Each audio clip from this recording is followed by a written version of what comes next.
तो महाराज यहाँ पर वर्णन आता है कि इनका जन्म अवतार कैसे हुआ है। तो एक बार ब्रह्मा जी ने बहुत बड़ी सभा का आयोजन किया। उस सभा में देवी देवता यक्ष गंधर्व किन्नर राक्षस पिशाच सबको बुलाया और उस सभा में एक बात रखी। क्या बात रखी कि इस 3 लोक 14 भुवन में सबसे अमूल्य वस्तु क्या है, या यूं कहें कि 3 लोक में सबसे अमूल्य क्या है जो हम खरीद नहीं सकते, और अगर किसी के पास वो वस्तु है बहुत कम मात्रा में, ऐसा क्या है। सब लोग अपने अपने विचार रखने लगे। कोई कहे सोना, कोई कहे चांदी, कोई कहे हीरा। ये तो कहीं उन्हें देखा भी नहीं होगा, हमने भी नहीं देखा। तो कोई कहे सोना, कोई कहे चांदी। तो बोले सोना चांदी तो आजकल फिर भी बहुत लोगों के पास है। हीरा मोती भी आजकल क्योंकि आदमी खूब कमाते हैं तो उनके पास धन होता है तो हीरे की अंगूठियां खरीदते, हार खरीद लेते, ज्यादा ही धन हो तो बोले सोना चांदी हीरा मोती इसके तो फिर भी हम मूल्य दे के खरीद सकते हैं, दाम दे के ले सकते हैं। पर ऋषिगण कह रहे हैं कि अगर देखा जाए इस 3 लोक 14 भुवन में सबसे अमूल्य वस्तु कोई है तो है प्रेम। यार किसी के पास नहीं होता। और प्रेम भी कहूं तो कौन सा, निस्वार्थ प्रेम, जिसमें आपका कोई स्वार्थ ना जुड़ा हो। अब जैसे मैंने कहा प्रेम, तो सबके मन में ये भाव है हमारे पास तो बहुत है। आपके पास मैं बता दूं कौन सा प्रेम है। जब तक आपको कोई काम निकलवाना है ना, तब तक आप हमारे हम आपके, और काम निकला तुरंत बदल जाते हैं। तो ये प्रेम नहीं है, ये स्वार्थ है। प्रेम भी कहूं तो निस्वार्थ, कि जिसमें आपका कोई स्वार्थ नहीं जुड़ा है फिर भी आप उनसे प्रेम कर रहे हैं। ऐसा किसी के पास प्रेम मिलेगा क्या? आजकल तो एक ही जगह चले जाओ, कहीं भी चले जाओ, हर जगह यही परिभाषा लागू होती है कि स्वार्थ लाग करऊं सब प्रीति। बस इतना सा स्वार्थ जुड़ा है आदमी प्रेम कर जाता है। ऐसा कोई कहेगा कि हमको आपसे कुछ नहीं चाहिए फिर भी हम आपके मन के चलेंगे, आपके मन की करेंगे, कर सकते हो? नहीं करेगा। तो हमारे अंदर जो है वो प्रेम नहीं है, वो स्वार्थ है। प्रेम भी कहूं तो निस्वार्थ, ये हर किसी के पास नहीं मिलता। तो बोले सबने सही ठहराया कि सही बात है, कईयों को तो प्रेम से बोलना ही नहीं आता। अच्छी बात करो तो भी झुंझलाए, बुरी बात करो तो और ज्यादा झुंझलाना। कईयों को तो प्रेम से बात करना नहीं आता। तो सबने सही ठहराया कि हाँ भाई प्रेम सबके पास नहीं मिल सकता है। तो बोले फिर भी कोई ना कोई तो हो जिसको देखकर हम सीखें। आखिर ये प्रेम किसके पास है? तो कोई कहे कि हो ना हो ये प्रेम ब्रह्मा ब्रह्माणी के बीच तो जरूर होगा, क्योंकि जिन्होंने दुनिया बनाई है वो प्रेम का मतलब नहीं जानेंगे तो कौन जानेगा। तो बोले नारद जी नहीं उनके बीच नहीं। बोले क्यों? बोले क्योंकि ब्रह्मा जी ने सृष्टि का निर्माण किया है तो सृष्टि के कार्यों में इतने व्यस्त होते हैं, उनके पास समय कहाँ कि वो सरस्वती जी के पास बैठे थे। उनके बीच भी प्रेम नहीं है। अब नारद जी अपना इष्ट किसको मानते हैं? कितनों को पता है? देखिए टीवी सीरियल में महाभारत रामायण इत्यादि कितनों ने देखे हैं? हाथ उठाना। इतने लोगों ने, अच्छी बात है। तो आपने देखा होगा नारद जी कहीं भी प्रकट होते हैं तो सबसे पहले क्या कहते हैं? नारायण नारायण। इसके बाद कोई बात शुरू करते हैं। तो नारद जी अपना इष्ट मानते नारायण को, यहाँ तक कि वो कोई बात भी करे तो पहले नारायण नारायण कहते हैं। तो इतने में नारद जी ने कहा नारायण नारायण हो ना हो ये प्रेम हमारे भगवान विष्णु और मैया लक्ष्मी के बीच तो जरूर होगा। सबने कहा नहीं उनके बीच तो बिल्कुल भी नहीं है। बोले क्यों? अरे बोले नारायण ने भक्त इतने बना रखे हैं कि वो आए दिन भक्तों के पीछे दौड़ते रहते हैं। उनको समय कहाँ कि वो लक्ष्मी जी के पास बैठे। गजेंद्र ने मध्यरात्रि को बुलाया, भगवान लक्ष्मी जी को छोड़ के चले गए थे। प्रेम होता, साथ लेके जाते। ध्रुव जी ने जंगल में बुलाया, ठाकुर जी लक्ष्मी जी को छोड़ के चले गए थे। प्रहलाद जी की रक्षा करने भगवान नरसिंह रूप लेके चले गए थे, लक्ष्मी जी को साथ लेके नहीं गए थे। प्रेम होता, साथ लेके जाते। एक आध की बारी में चले जाते, हम कहते ज्यादा नहीं तो एक आध जन की रक्षा करने तो ले जाते लक्ष्मी जी को। तो आए दिन भक्तों के पीछे दौड़ते रहते, उनके पास समय। तो फिर ऋषिगणों से पूछा, आप ही बताइए ये प्रेम किसके पास है? ऋषिगण बोले कि अगर प्रेम की पराकाष्ठा कहीं करी जा सकती है तो है महादेव जी और माता पार्वती। वो कैसे? क्योंकि एक तो माता उनके आधे अंग पर विराजमान, कहते ना अर्धनारीश्वर महादेव, तो एक तो माता उनके आधे अंग पे विराजमान। दूसरा, हम आगे की कथाओं में सुनेंगे कि महादेव जी ज्यादा से ज्यादा समय व्यतीत पार्वती जी के साथ करते हैं। कहीं भी कथा इत्यादि का वर्णन आता है तो हम ज्यादातर यही सोचते हैं ये कथा महादेव जी ने मैया पार्वती को सुनाई, तो कथा इत्यादि सुनाते रहते हैं। तो ज्यादा से ज्यादा समय व्यतीत पार्वती जी के साथ करते हैं।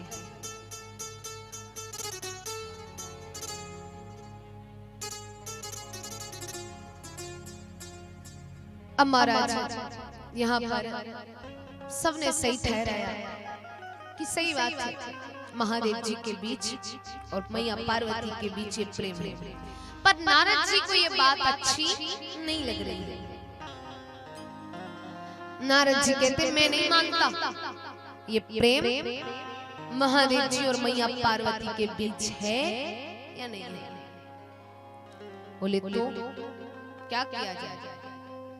बोले मैं सिद्ध कर दूंगा कि उनके बीच नहीं है। तो बोले ठीक है, अगर आपने सिद्ध कर दिया तो आपकी बात मान ली जाए कि आपके भगवान नारायण और लक्ष्मी जी के बीच ये प्रेम है, महादेव जी और मैया पार्वती के बीच प्रेम नहीं है। नारद जी बोले ठीक। नारद जी को समय दे दिया। अब नारद जी का काम शुरू, सभा विश्राम। नारद जी का रोज का काम है वो रोज कैलाश पर्वत जाए। अब रोज कैलाश पर्वत जाए तो कभी महादेव जी को मैया पार्वती से बात करते देखे, कभी दोनों को कहीं भ्रमण पे जाते देखे, कभी महादेव जी कथा सुना रहे हैं, जब दोनों को साथ देखे नारद जी हाथ मसलते चले जाए। आज तो काम नहीं बनने वाला, क्योंकि अब उनको एक दूसरे की बुराई करनी है। अब बुराई तभी कर सकते जब दोनों लोग अलग अलग, दोनों एक ही जगह हैं और तुम बुराई करो तो तुम पे बात बारी पड़ेगी कि नहीं? ऐसे कैसे बुराई कर सकते? तो नारद जी रोज जाते, रोज दोनों को साथ देखते और हाथ मसलते चले जाते। आज तो कोई काम नहीं बना। अब नारद जी को झगड़ा कराना है। वो सोच रहे मौका मिले बुराई करा के झगड़ा करवा दो, वो सिद्ध कर दो उनके बीच ये प्रेम नहीं। अब आप सोच रहे होंगे कि नारद जी के एक झगड़ा करा देने से प्रेम थोड़ी कम हो जाएगा। पति पत्नी में कितने झगड़े होते, प्रेम कम होता? नारद जी तो तीसरे ही आदमी है, बोले झगड़ा कराएंगे सिद्ध कर देंगे। देख लो उनको एक दूसरे पे भरोसा नहीं, हम पे इतना भरोसा। अब एक दिन क्या हुआ, महादेव जी का किसी कार्यवश बाहर जाना हुआ और आज नारद जी का कैलाश पर्वत पे आना। माता अकेली आके नारद जी ने प्रणाम किया। अब महाराज माता ने पूछा नारद जी कैसे आना हुआ? बोले वो बाबा से बड़ा जरूरी काम था, कहीं दिखाई नहीं दे रहे, कहाँ गए? बोले गए होंगे किसी भक्त की रक्षा करने, आप मुझसे कह दो क्या बात कहनी है। बोले नहीं आपको नहीं बता सकता। बोले क्यों? बोले आपको इसलिए नहीं बता सकता, क्या पता वो बात बाबा ने आपको बताई हो या ना बताई। मैया पार्वती बोली आपके बाबा के बीच और मेरे बीच ऐसी कोई भी बात नहीं जो मुझे ना बताती, हर बात बताते, आप मुझे कह दीजिए। बोले अब आप सब सोच रहे हो ऐसी कौन सी बात है जो हमसे छिपाई गई होगी। और देखिए आप लोगों से छिपाई क्यों जाती है, क्योंकि अगर आपको कोई बात बता दे और बाद में ये कह दे किसी से कहना मत, तो वो बात पूरे गांव में कहोगे आप। आपको बात बचती नहीं, जहां चार बैठी वही बात बता दी जाती है, इसीलिए बात छिपाई जाती है कि इनसे कह दो कि किसी से कहना मत, तो वो किसी से नहीं कहते। माताओं को कोई बात बताओ और फिर कह दो किसी से कहना मत, अब तो वो पूरे गांव में बात फैल जाएगी महाराज, इसीलिए नहीं बताते। वो ऐसी बातें बड़े जल्दी झगड़ा करा देते हैं। देखिए विनोद की बातें हैं, वो आपकी क्षमता पर निर्भर करता है, कौन कितनी देर तक बात छुपा के रख सकता है। तो यहाँ पर नारद जी कह रहे हैं कि कभी बाबा से पूछा है कि मुंडमाल क्या है, किसके मुंडमाल पहने हैं, ये गले में 24 घंटे जिसकी माला पहने उसका पता कि किसकी है किसकी नहीं है। बोले ये तो कभी नहीं बताया। नारद जी बोले लो 24 घंटा जिसकी माला पहनते वही नहीं पता किसकी पहने हैं। कभी अमर कथा सुने हो? मैया पार्वती कहती ये कौन सी कथा है? बोले देखो अब ये भी नहीं पता आपको, कथा का नाम क्या है? अमर कथा। जो सुन ले वो अमर हो जाए, इसीलिए तो आपको नहीं सुनाई। माता कहती बात तो सही है, मतलब बाबा मुझसे प्रेम ही नहीं करते। नारद जी कहते वो मुझे क्या पता प्रेम करते नहीं करते, वो आपको पता होना चाहिए। चलो मेरे बारे में कुछ मत कहना बाबा से कि मैं यहाँ आया था। माता को प्रणाम करते हैं। नारद जी ने अपना काम किया और चले गए, और साथ में ये और कह गए कि मेरे बारे में कुछ मत कहना कि मैं यहाँ आया था। अब महाराज मैया तो क्रोध से लाल, ऐसी कौन सी बात जो मुझे छिपाई गई है, ऐसा क्या है क्या नहीं है, दुनिया भर की बातें सोच रही। अब इतने में महादेव जी का नाम, आज कोई कैलाश पर्वत पे लेने नहीं गया। अब महाराज कैलाश पर्वत पे लेने लेंगे तो महादेव जी तो तभी समझ गए कि बात तो कुछ ना कुछ है, पर सोचते हैं कि अपना घर है चले जाते हैं। अंदर गए तो एकदम शांति।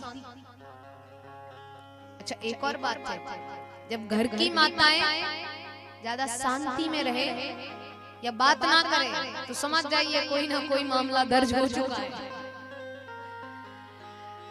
क्योंकि ये ऐसे ही शांत नहीं होती। जब कोई बात लग जाए तभी शांत होती है। तो अगर ज्यादा शांति घर में दिख रही है तो समझ जाओ झगड़े की स्थिति बनने वाली है।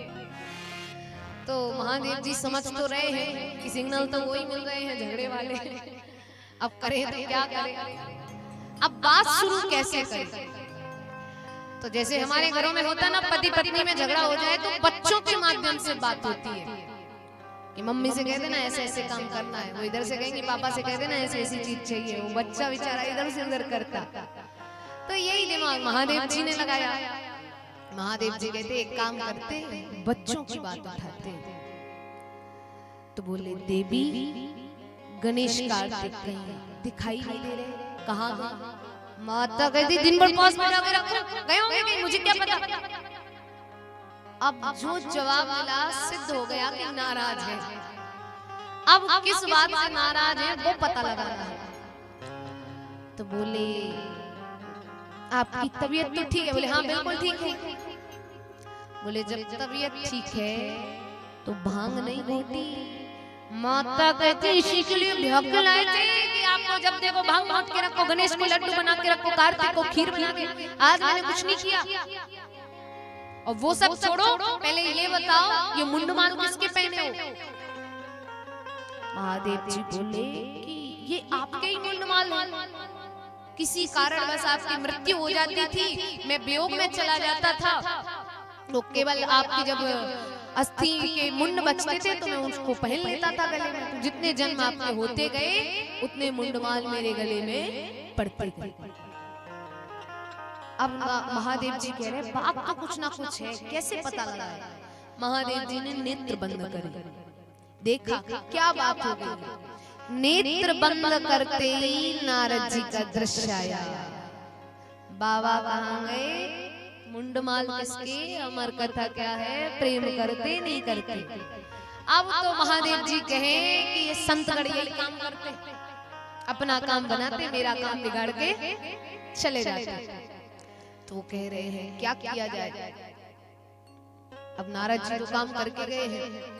तो बोले अच्छा तो देवी आपको मैंने अमर कथा नहीं सुनाई है, इसलिए नाराज हूं। मैं अब सुना देता हूं। माता कहती हैं सुना देता हूं नहीं, सुनानी पड़ेगी। बोली ठीक है।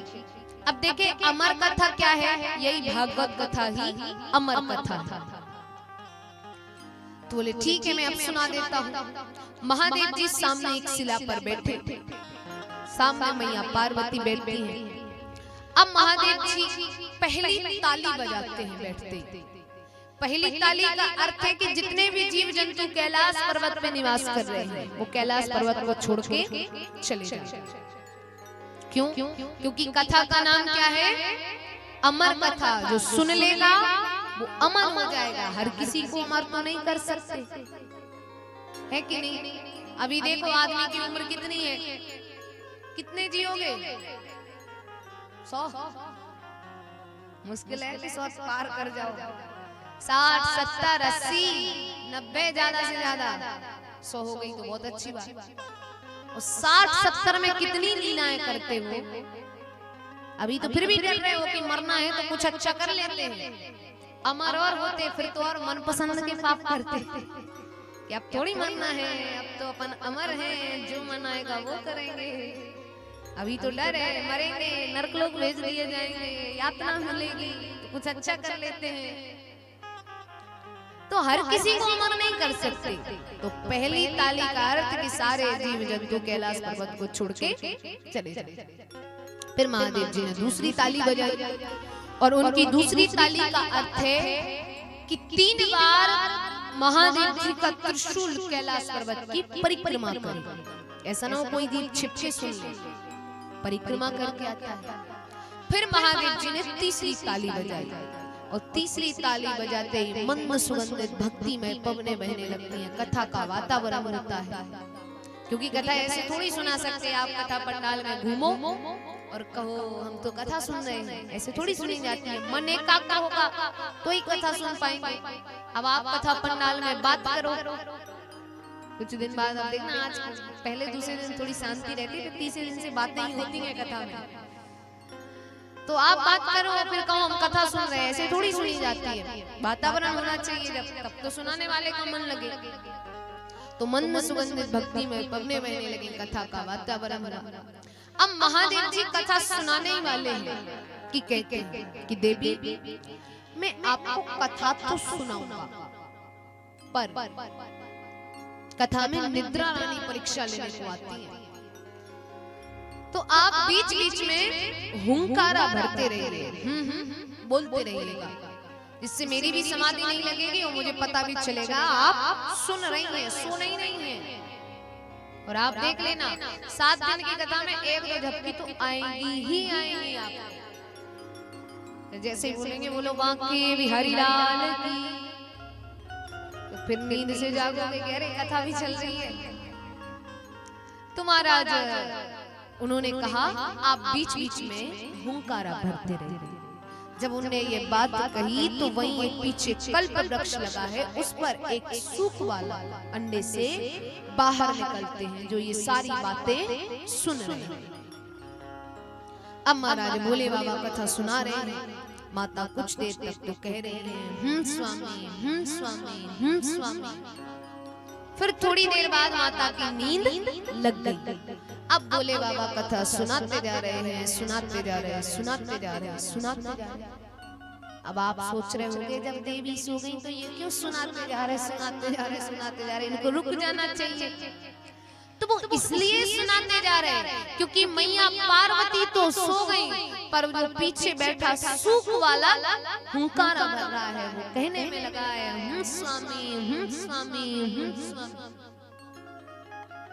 भोले बाबा ने कथा सुनाई और जैसे कथा परिपूर्ण होती है तो वो देखते हैं देवी तो सो रही है, उनके लिए जगाया जाता है और किस प्रकार से वार्तालाप होता है। आइए हम भी भजन के माध्यम से श्रवण करते हैं।